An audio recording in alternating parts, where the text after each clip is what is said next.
Egypt is home to a world marvel that was constructed around 4,500 years ago. One that still astounds people today is the Giza Great Pyramid. For more than 4,000 years, this 147-meter-tall building stood as the highest building in the entire planet. The pyramids are thought to have been constructed using stones that weigh 6 million tons each. In contrast to the Burj Khalifa, the world's tallest building currently standing, which weighs only 500,000 tons. The query that had everyone in a daze is, how did it get constructed? People did not have bulldozers, cranes, or contemporary technologies back then, so much so that they were devoid of wheels. Still, they erected a monument that is still in place. How did this come to take shape? Come along and help us unravel the mystery of the pyramids with this video.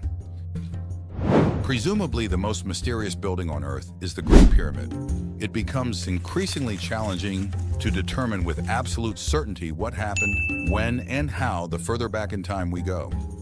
The Great Pyramid of Giza is thought to have been constructed by Pharaoh Khufu in 2560 BC. The term Pharaohs refers to the rulers of ancient Egypt. Apart from the fact that he was the second ruler of the fourth dynasty in the ancient Egyptian monarchy, little much is known about Pharaoh Khufu. The length of his rule is hotly contested. Historians have estimated it to be between 23 and 34 years, or even longer, 60 years or more. You may see that there are other pyramids if you look at pictures or movies of the pyramid, which is situated on the west bank of the River Nile. On the same spot, two other pyramids would be constructed.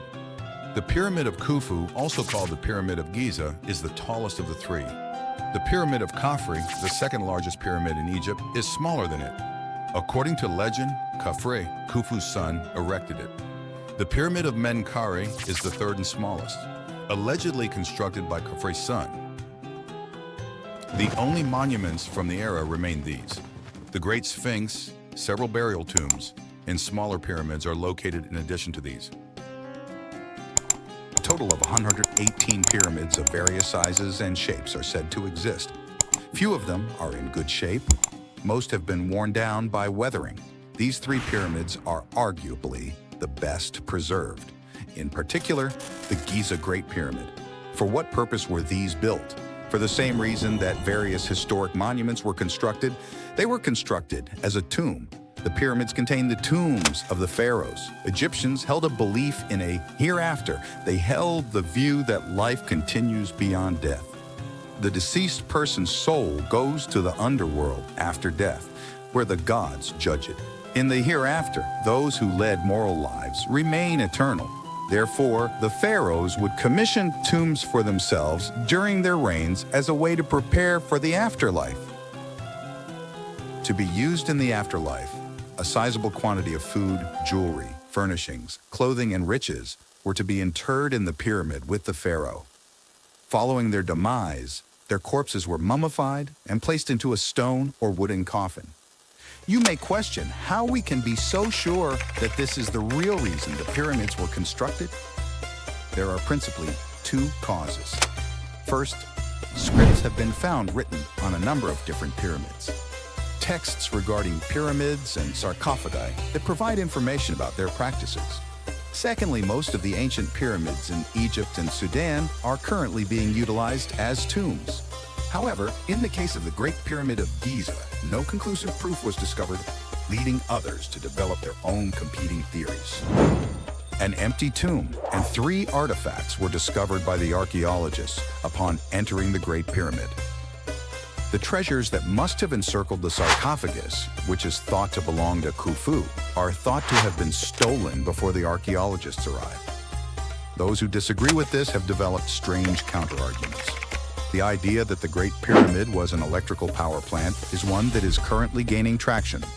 Those who hold this belief assert that the Egyptians were very technologically advanced and had already mastered the use of electricity. A few examples of the ancient artwork are shown to support this theory. According to a different widely accepted version, the pyramid used as a granary to store crops. In 1998, American politician Ben Carson put forth this personal theory, which holds that Joseph built the pyramids. My own personal theory is that Joseph built the pyramids in order to store grain. In any case, historians agree that the Great Pyramid of Giza was constructed as a tomb, and this is now crystal evident. The belief at the time was that a pharaoh's afterlife would be better if his tomb was larger and contained more valuables and food. We now get at the most important subject. How were the pyramids constructed? How was a 147-meter tall tower constructed, making use of these massive rocks, which can weigh anything from 2.5 to 80 tons? Back then, there were no common carving tools, but still, each stone is cut with such precision and uniformity. In what manner were the stones arranged atop one another when wheel usage was non-existent? And it was all in a span of 20 years. This is next to impossibility. It is estimated that the Great Pyramid of Giza took 20 years to construct. And there is a common misunderstanding about the pyramids. People held the long-held belief that slaves constructed the pyramids. Slave labor is depicted in movies as being employed to build the pyramids. Poor slaves made to work here all day, while the masters mercilessly beat and tortured them. Herodotus, a 5th century BC Greek historian, was the first to propose that slaves constructed the pyramids. However, we now know that this is untrue. These pyramids were constructed by extremely talented laborers. They received plenty of food instead of maltreatment and starvation.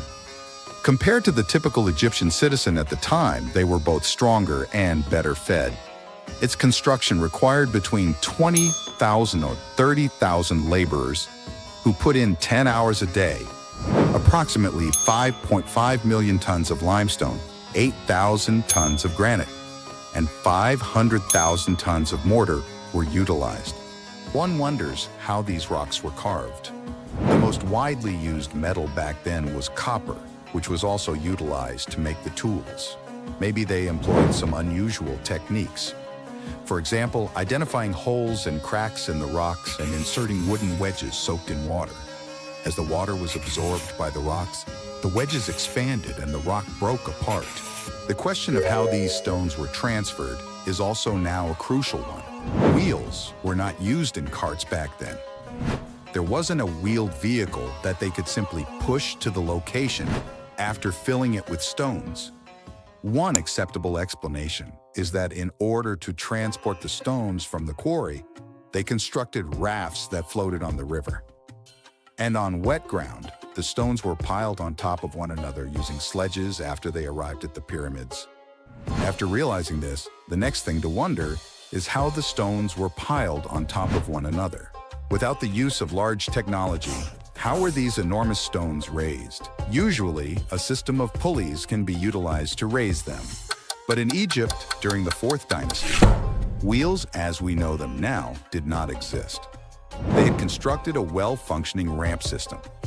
Within a quarry, a group of French and English archaeologists discovered a 4,900-year-old wooden ramp in 2015.